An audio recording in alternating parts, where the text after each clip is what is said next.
Tuesday, doing it live today because, well, I've got to go back to Liverpool tomorrow to see my old dad, but it is a joy to be with you all on this magical Champions League night tonight, which will break down on pod and YouTube live where we live Milan's performance so wonder, Manchester City's mortal death grip, as well as the insanity at Tottenham Stadium last night. Relive, exhume, I don't really know what we'll do. I don't know about you, but my nipples are still tingling.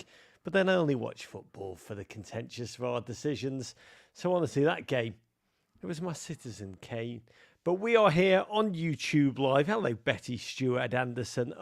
Bringing up the sad news. Pulisic, sad face, explaining his injury to the coach. Spoiler alert, we'll be getting into some of that. Why do they keep him in so long?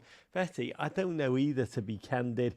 We are here on YouTube Live. Come and be with us. Ask us your questions live on the pod in your own voice. You can leap onto stage with us. Here's how it works. Be bold. Do this. You can do it. You've got to scan that QR code in the bottom left hand of your screen. I can see it right there. I hate QR codes. We all learn to hate QR codes. But do it. Come be with me. I'll take you into a Zoom with our producer, Jake. He's a lovely bloke. He can tell you everything you need to know to come up here. Don't worry. You won't appear on the screen. It's audio only for the question part of the evening. Many of you will be wondering, why am I not audio only? I've got a face for audio only, is the reality. But come and be with us, even if you're the strong silent type, like Sean Dyche, that beautiful man, and don't want to ask a question. Smash that like button at the bottom of the screen. Type away in the comments. We'll be reading them all out tonight. And I do wonder what Sean Dyche's burner name is on YouTube. Drop those in the chat if you've got any ideas. I want to raise a third first Bud Light of the day. Lord, I need this. To referees and match officials around the world, I feel for you so very bloody much. I don't know if you've noticed, they're very much in the news, the headlines, the crosshairs, to the extent it feels any football game now, particularly in the Premier League, feels like there's actually three teams playing. Your team, the other team, and the referee, the match officials. And by the way, no one's cheering for the referee and the match officials. I almost feel there needs to be just like a de-escalation at the moment in that regard. The system is most def not working with VAR. It needs careful change. But these refs, and I need to remind myself this as much as anybody, the refs are human. And good Lord, they are heightened. We're all heightened. I just don't know how they can even make a mildly sane decision right now in this kind of cauldron. Beyond me, but the more we howl, the less ultimately kids will elect to be refs at the grassroots, and the worse the problem will become. I don't know if you noticed, the Champions League referees across the bottom of their shirts are wearing a little phrase that says, "Be a referee!" exclamation mark. Yes, I'm sure that will help guerrilla marketing. Kevin Adams in the chat says, "Great no call on the handball, but what is a handball?" That has become an existential question. I don't know which handball you're referring to, Kevin Adams. Could be all handballs at this point. We have no bloody idea. But to the football. First, let's start, like Noel Gallagher, at the San Siro for AC Milan, who had a magnificent night in a spectacle of a game. Just dug deep to come from behind against PSG. 2-1. Much needed win. Much needed goal. To be honest, any kind of a goal, as we'll talk about. Pulisic back from the knot that kept him out at the weekend. He actually looked sprightly, as the whole team did in the early exchanges. Musa starting pugnaciously alongside him. But looking to avoid their third straight home defeat, Milan. They have been spluttering slightly late. That would have been their third straight defeat at home for the first time since 2014. They haven't scored at all in the Champions League this season. Their fans entertain themselves by flinging just copious amounts of fake banknotes at their former goalkeeper, Gianluigi Donnarumma, upon his return to the San Siro. They still feel betrayed after their homegrown Italian international left the club for piles of cash to join PSG. Also, I was just blown away by how much of these fake banknotes they actually produced. It's like, if you're going to commit to a joke, just go for it. Donnarumma, ultimately, had the first laugh. 9 minutes in, simplest of goals for PSG off a corner. Marquinhos flicked on. And Milan Skriniar, positive determination in his first name, lost his defender. Ruben Loftus-Cheek stooped to nod home the opener. Former Inter Milan player, Milan Skriniar. It's like Everton, they never brought the little Brazilian Everton. Should have done. But Milan Skriniar lived, laughed, loved, and reeled away in mocking glory. Right away, Yunus had an immense chance to equalise within 2 minutes, but Leao made no mistake. Couple of seconds later, his first goal in 10 long games. He went bicycle after Donnarumma was only able to parry a final Giroud drive. 4 games into their Champions League campaign, AC Milan finally had a big boy goal, and it was majestic. Football was exquisite from both teams, playing on skates, hammering away. Dembele slapped a rangefinder off the bar. Milan responded by the truly magnificently intelligent, strong, as they call him in Italy, Loftus, just charging forward like a convoy downfield, rolling it to Giroud, who drove the ball the wrong side of the post. Second half, PSG became the team to switch off.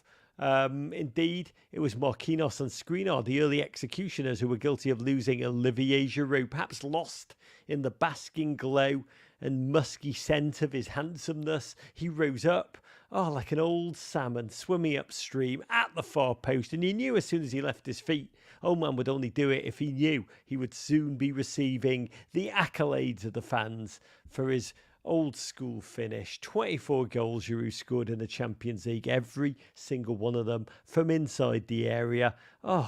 He only makes love missionary position, Olivier Giroud, but it's sweet, sweet love. San Siro became a bear pit. It was incredible to watch. PSG suddenly had all of the ball, but none of the thrust, none of the ideas. Mbappe, strangely anonymous for Milan. Leao led jailbreaks at will in transition and made the stadium roar. So honestly, it was a kind of European night that the tournament really is at its best, when it's what it's really made for, of electric collective football played under the floodlights crackling, and the local boys handing out a whipping to a super muddied opponent, the players digging deep into themselves, covering the hardest yards. And it was magnificent to witness. I loved it. I needed it. I don't know about you, but it was a kind of game that just energizes you through osmosis by watching Milan just grappling their way back into contention in Group F. Just 3 points now separate Dortmund with 7 at the top, Newcastle 4 at the bottom, as we will discuss. The dark news, let's get into a lot of sadness in the chat. Yes, Jagzaru, Pooley down at the death. Christian Pulisic, CP11, who honestly, as Betty said earlier, was visibly shattered down the stretch. I mean, a lot of the Milan players were gassed. And running back towards his goal, Christian pulled up, non-contact, hit the turf. A week before United States play Nations League semi-finals. It was honestly hard to watch because at first we were all hoping for cramp, right? But we all feared a lot worse. It's Christian. He did walk off under his own steam, but Godspeed, Christian. We need you, baby.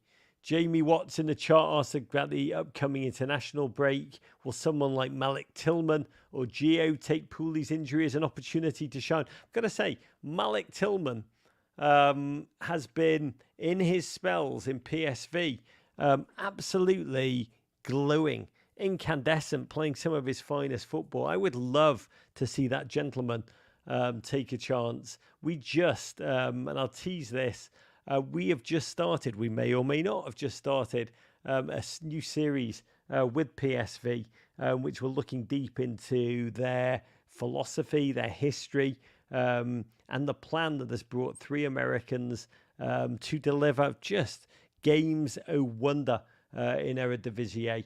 Look into your pod feeds on Friday, maybe there's some Ernie Stewart action in which he goes deep, in particular on Tillman. It was fascinating to talk to him about.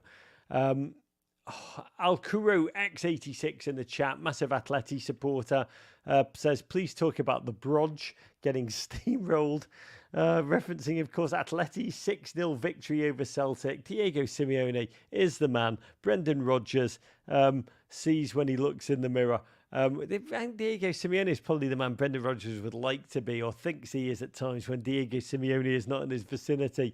Come and ask you questions about that one in the chat. I think the highlight, Atleti, says Alcudo X86. I think the highlight of that was poor Joe Hart. Just a Harry Maguire with gloves, just carrying a ball backwards over his own goal line.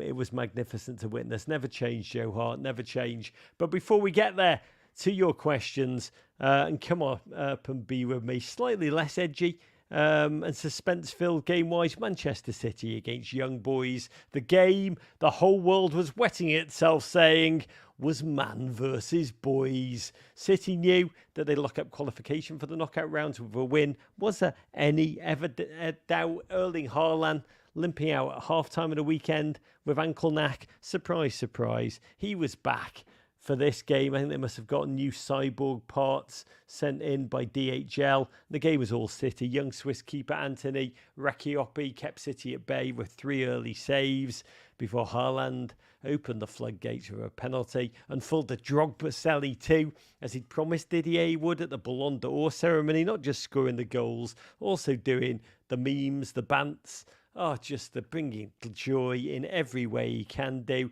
And he turned essentially immediately Young Boys as if they were just a Swiss Bournemouth, cherries maybe with Emmental cheese. A scurrying Phil Foden swooped in from the right. Fantastic ball, by the way. Back to goal. Jack Grealish just flashed it through 4-5 Young Boys defenders. It was stunning. But Foden then swooped in, pantsed his defender, and then fooled the goalkeeper with that almost no backlift little stutter shot he does, which is his signature. There was time for one more. Manchester City essentially playing their greatest hits at this point. Haaland 3 feet high and rising from the edge of the D.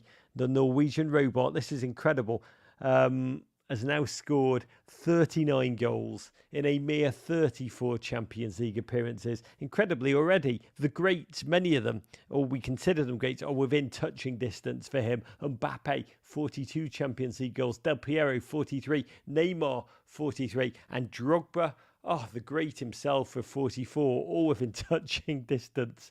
And Haaland, what is he? He's about 16, 17 years of age. Earlier today, Bayern's victim, Dortmund, beat Arsenal slayer Newcastle 1-0 in the first early slate of games. Day after Newcastle sporting director Dan Ashworth outlined the club's bold blueprint to become established as England's football's top 6, compete for trophies. The Toon took to the field at Signal Iduna Park in their green Saudi Arabian national team away kit, admittedly with a long list of injuries. But my lord, their deliriously drunk, revelling fan base savoured every second, eating their hot dogs, drinking their beers, and watching their team ultimately face a wily Dortmund side who wouldn't be physicaled into oblivion, had the guile to pick apart their guests in key moments to the delight of the home fans, delivering their second win against Premier League Newcastle inside 2 weeks. Newcastle harried, they pressed, they were admirable, but in key moments, first Fulkrug, and then in the 79th minute, Brandy just killed the game off. Newcastle, they'd moved all their Dortmund into the Dortmund area. Trippier, could he summon a great free kick? Could he hell? Went right off the first man. Brand and Sabitzer charged downfield, almost like as if they were returning an NFL kickoff. Took it to the house. Just breathtakingly ruthless counter. Sapped Toon's energy. Newcastle can still qualify for the last 16, but they'll need a win and probably some help from the other results to cement their case. Highlight of the game, I think it's on our Instagram. If you've not seen it, Dortmund fans unfurled a banner. You don't care about the sport. All you care about is money. Aimed at UEFA and FIFA. I think PSG's owner's face was on it. FIFA boss Gianni Infantino was there. Aimed at the way, largely the way the Champions League is being changed next season. Never change, German fans.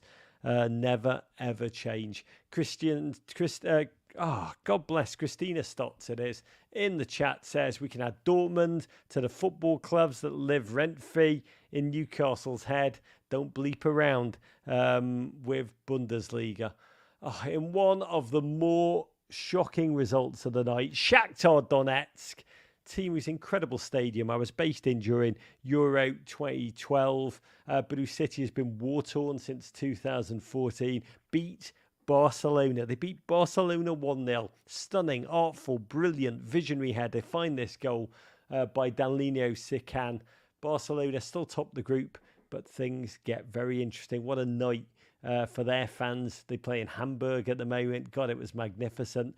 But let's, before we take your questions, wind back the clock 24 hours and revel in Tottenham 1, Chelsea 4. One of the most mind-bogglingly delicious Premier League games I've seen in a long, long time. Tottenham live by the high line, high intensity, die by the high line, high intensity.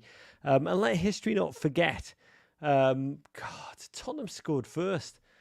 Chelsea then had 3 goals, was it? Varred off. Spurs tried to top that with the number of players they had sent off. Fell short with just 2.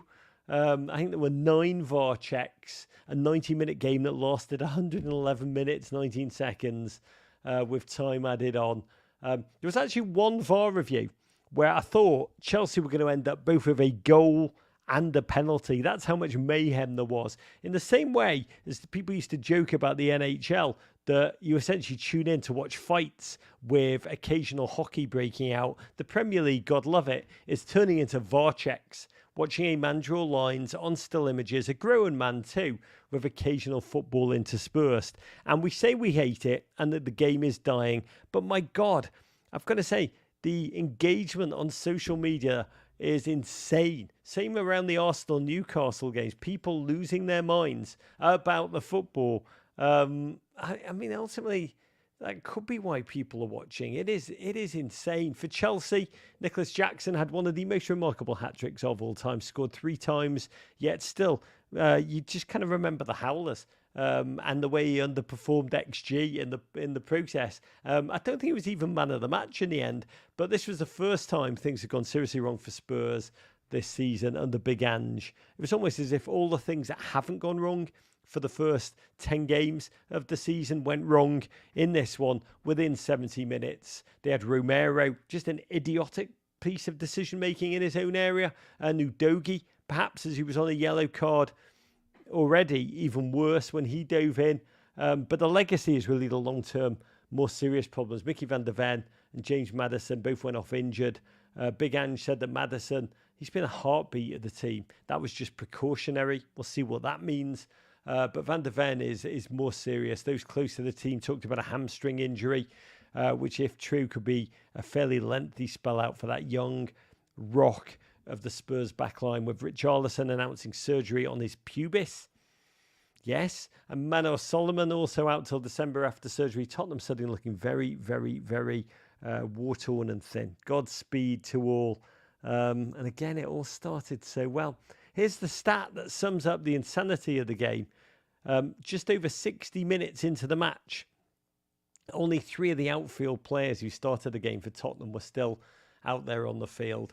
I do believe the worst 4-1 win of all time, to which Ange Ball contributed as much as anything, persevering with that thin, white, high line, even with 9 men, which Chelsea worked out tactically how to defang, essentially by just booting the ball over the top and letting Raz scurry onto it. Poch, God bless, he must have been such a happy man as he stroked his lemons back at Chelsea HQ this morning. Drew real satisfaction with, this is a signature win for Chelsea at last. Massive for Burley Ball.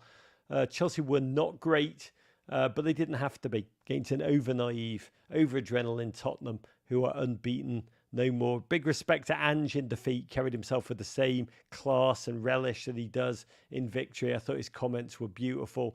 But this, for Tottenham fans, Wolves, Villa, Manchester City, West Ham, Newcastle await in their next Premier League games. Just a brutal, brutal gauntlet. GFOP Todd Strasberg says, Ange is a manager who believes he can impose his will and style in any circumstances. That will hurt the goal difference. By the way, Ange has said that. He came on our show, said the goal difference is, it's like Brighton. We're going to win a lot 5-1. We're going to be on the end of a couple of 5-1s too. But Todd says, I can only hope it doesn't matter. He's secure in who he is and what he wants to do, full stop. Excited to have a manager who seems not to sugarcoat things. The ride will be bumpy, interesting, style of play so pleasing to watch. Can't say how it will end. Just buckle up for the ride. Godspeed. Okay, listeners, to your questions. Remember, that was me drinking beer if you're listening on the pod. God, you know what? I deserve a couple tonight of all nights. Here's how things work on YouTube Live. Just scan that QR codey thing, bottom left of your screen, or click the pinned comment in chat. Oh, Jake, doing work. That'll take you into Zoom with our producer, Jake. He's a lovely bloke. He does all our YouTube. He's amazing. And he'll tell you everything you need to know. I love Jake. Don't worry. You will not appear on the screen.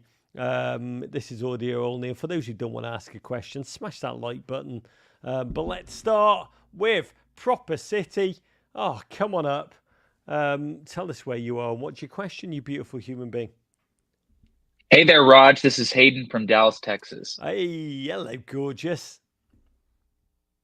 So my question is, with Megan Rapinoe and Ali Krieger both going for a NWSL championship on Saturday, in the last match of their careers, I was wondering where you think either of them winning would rank in the all-time career walk-off achievements in sports history. The only other one that comes to mind for me is the late, great Bill Russell leading the Celtics to a Game 7 win in the 1969 NBA Finals before he retired. Oh, did Randy Johnson retire? Was that like his... The greatest retirement ever that I ever saw was John Crook, the Phillies gentleman who had a hit. Who was he playing for then? Was it even the White Sox at that point? And he had a hit, and he realized, or he knew, that with that hit, his lifetime achievement award, his lifetime achievement average was a perfect 300, and he just got to first base, picked first base out of the ground, tucked it under his arm, and walked right off into retirement. I don't think anything I've ever seen beats that. You know, there's your normal retirement is kind of Gary Neville, who tells the story of playing against West Brom when he just got absolutely steamed so badly in the first half, just absolutely torched over and over again. I think he was substituted out in the first half. He said he just knew in that moment that his career, his incredible career, his golden career, he said it was over in that moment. That's how athletes normally go out, in that dark side. So I love that John Crook way, being like, you know what, I'm going to leave on a high. And that is what the stakes are for Megan Rapinoe and for Ali Krieger. Gotham, who I think were 7th in the league and are real dark outsiders, have just been meticulous in the NWSL playoffs, just driven almost by a win it for Ali mentality and just the forward line just clicking and an ability to repel all comers. That game, the Thorns game was truly magnificent. All that Thorns firepower to resist it was delirious. And Ali, Ali is incredible in that she is so beloved. She's never been massive for the spotlight. She's just been a joyous, delirious. I mean, when you say consistent, she's been a consistent performer, but she also became almost more beloved when she lost her place in between the 2015 World Cup win and the 2019 World Cup win. 2 years she was dropped strangely, weirdly. She didn't understand why. She talked about the pain, which it was never really explained to her. I think she was on 98 caps, even while she was just suddenly dropped for 2 whole years. And then suddenly the team faltered as they moved towards the World Cup. She got yanked back in. It was almost like Sexy Beast. One more bank job. I think April camp, right before the World Cup, she was pulled back in. Ended up playing a ton of game time in that World Cup and won again. And that's Ali Krieger. She did it gloriously. She wasn't bitter. When duty called, she stepped in. What would she have? 108 caps for the United States, despite that 2-year absence. To me, she's the anti-modern athlete, all substance, someone who lets her game, her resume do the talking. When you look at the career she's amassed, all the way from college, what was it, 25 individual awards I think she won at college. I'm not even sure I wrote 25 individual papers in my entire college career. To me, she is one of the great, the US greats. And Megan, Megan, I don't need to say too much about because, I mean, everybody knows her wonder. Everybody knows her position, her status. You just have to listen to any footballer who's been in a squad with her will talk glowingly about her influence on the field, but more important, her influence off the field. And I mean, that's essentially her legacy. I think her legacy, I mean, it'll be a lovely exclamation point to her career. It'll give her another chance to bask in the spotlight. But I've got to say, I am so rooting for Ali Krieger, just to cement her wonder. I think it will be just a spectacular ending that she, for all of her service, really deserves. Florida Mustache Man in the chat points out Peyton Manning won the Super Bowl in his final game. Oh, as did Jerome Bettis. What magnificent human beings all. Godspeed. That NWSL final is on Saturday, 8 p.m. on CBS Proper, and I genuinely cannot wait. Oh, God bless. Let's bring up, it's the great Kelly from Arlington. Hey, Raj. How's it going? It's Kelly. My question today is actually about Bruno Fernandes. I'm a Manchester United fan, and God bless. it's tough times at the moment. But I really cannot figure out how I feel about him. One game, he's driving me nuts. He's throwing his arms up. He's just being petulant. And then the next game, he's scoring a 90th minute winner, and I'm in love with him all over again. So I just am wondering, kind of from a neutral-ish perspective, how you see and where you kind of rate him in the realm of Premier League midfielders at the moment. God, where has this been a journey of agony for you? Have there been moments where you've looked at Bruno and just been like, God, I love that man. Next shirt I get is a Bruno shirt, and it's been a slow distancing. Does it wax and wane, or have you never been? He really shone when he broke through on a deeply mediocre team, where he was just the singularly best individual. And in a team of moments, your man Bruno seems to have so many of those bloody moments. But has it been a waxing and waning, or has it been just like a deceleration and a falling out of love? It's been a falling out of love. That first season, he was amazing. I mean, I think he's probably been one of our only successful post Sir Alex signings. And even now, I'm kind of questioning that. I think his petulance has just sort of taken a nosedive in the last 18 months. And I find myself more often than not just throwing my arms up in the air when I'm watching him. So, yeah, but I'm just always curious. He's always struck me as being one of those players that other teams probably absolutely despise. And for a long time, he's been a player that you love on your team. But like I was saying, now I'm kind of like, he's just driving me crazy. So I'm curious where the neutrals feel. God bless. I'm barely neutral when it comes to Manchester United, full disclosure. By the way, when you say he's probably the only successful signing post Sir Alex Ferguson, I'm not going to stand for that. That is Marouane Fellaini erasure. God bless Marouane, who left China as a hero. That tifo of him, no longer verdant of hair, but still a pugnacious footballer. Come and get me into Miami was probably what was front of mind for that true footballing great. The Bruno thing is fascinating. I think he's a phenomenal footballer as an individual. But when I watch Manchester United, the thing that shocks me more than anything else is just the complete lack of accountability, responsibility, leadership on the on the football field, like in key moments of darkness. Every team goes through them, moments where you are going to suffer. And you want people on that field. He said, we've been here before. We have suffered. We know that we can suffer more than our opponents. And you look at Manchester United, it feels like they have almost none of them. And they haven't had for a while. There's like a cycle where they all know at this point, because a pattern has revealed itself, that when there is turbulence at Manchester United, the manager is the most expendable. So as long as they don't become like in the spotlight, as long as they don't put their head over the transom, then they can just kind of, sit tight, let things just go to crap. But as long as they're not making themselves the focus, then ultimately, in this case, Eric Ten Hag will slip through the ice. And I find that shocking. I mean, we all laugh. You could say, not every player can be a Scott McTominay. But the reality is, there is one thing about Scott McTominay, and I say the same about Harry Maguire. They give a huge crap. They truly, truly do. And that's what United need more than anything. There's a lot of talent in that squad. There is a lot of talent in that squad.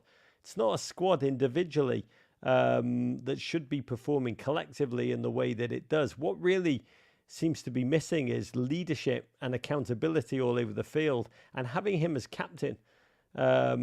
There's players before that Ronaldo at his worst in that second coming would berate the young players. If you spoke to some of the young players, they talk about how intimidating it was. If you got on the ball, you just fed it to him quickly, because if you didn't, you would get it. And that's the thing. For all of his talent, and he has so much, Bruno, he's just glorious footballer, glorious analyst of space and the ability to exploit it. It's the way that at times, instead of encouraging, instead of leading, you'll see him souring, berating, making, visibly, it's what footballers do, make it very clear visually, optically through the cameras that they're disappointed by their teammates and the decisions that they've just made. And ultimately, you're right, he is the kind of player that other opponents truly hate, but he's done Everton enough times to know that within that hate, it's actually admiration. And I do wonder where he is in the Manchester United adoration sphere right now, because my lord, first amongst all of the players, he's probably top three that I demand more from. Great question in the chat. Bjorn Stromness. God, that is an incredible name. I hope you live on an island of which you are the king as part of...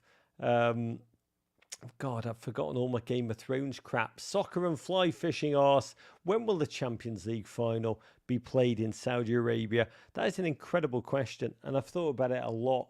We had UEFA President Shefferin come on the show. Was it in March? He came to New York and we filmed with him. And he talked at length about how... I mean, that's ultimately why he wanted to come on the show. He wanted to deliver the message that he would like. It's possible, I think was his exact quote, for the Champions League final to be played in New York City. And it felt amazing when he said that. It felt challenging, threatening. FIFA kind of keeps everyone, CONCACAF, that corner, UEFA, that corner, CONMEBOL, you get down there, come up whenever there's a little bit of money to be made by playing your Copa America in the other part of America. But when that Champions League final is played in the United States, all bets are off. Genuinely, all bets are off. Like the dam is broken, the walls that keep, UEFA and UEFA's corner, which seems to get bigger and bigger, Baku, Kazakhstan, going deeper and deeper into parts that kind of blur the lines.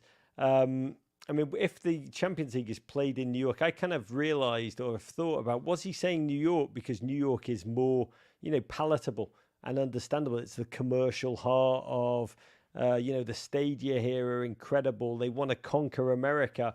But I have thought about whether it was just more palatable to say that in the moment than to just come out and say, yeah, we would like to play on repeat our Champions League final in Riyadh. I think once the World Cup takes place in Saudi Arabia in 2034,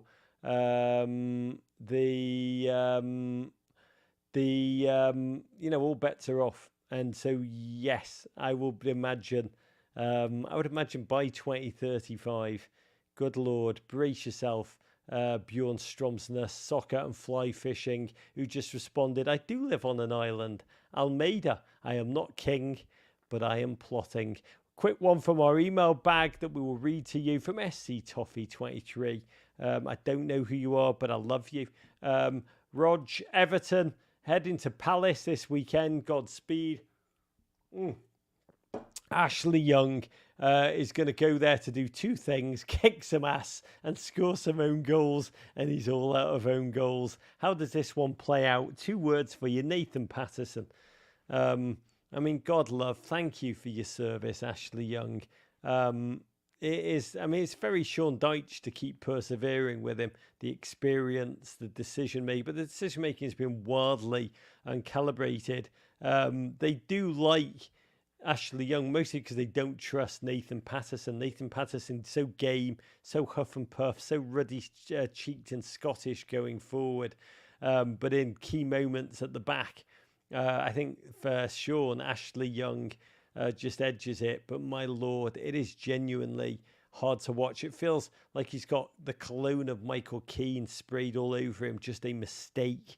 Mistake is only minutes away, and we're guaranteed at least one a game. There's always one bloody Everton defender. Why do we always have to have one defender who is guaranteed that one mistake a game?